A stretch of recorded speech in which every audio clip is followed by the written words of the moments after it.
உங்க உடலுக்குள்ள இது இப்போ நடக்குது தெரியுமா?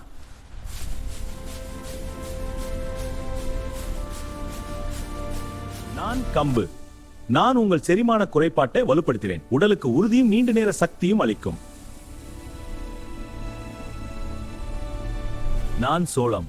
நான் உங்கள் இரத்த குழாய் அடைப்பை சுத்தம் செய்கிறேன். இரத்த ஓட்டத்தை சீராக்கி இதய நலத்தை காக்கும். நான் ராகி. நான் உங்கள் எலும்பு பலவீனத்தை வலுப்படுத்துகிறேன். எலும்புகளை பலப்படுத்தி இரத்தச் சோகையை குறைக்க உதவும். நான் திணை. நான் உங்கள் இரத்தச் சர்க்கரை அதிகரிப்பை கட்டுப்படுத்துகிறேன். இதே நலனை காக்கை சமக்கொணர்த்தும். நான் வரகு. நான் உங்கள் குடல் நச்சுகளை நீக்குகிறேன். உடலில் சேரும் கொழுப்பை குறைத்து நரம்பு நலனை பாதுகாக்கும்.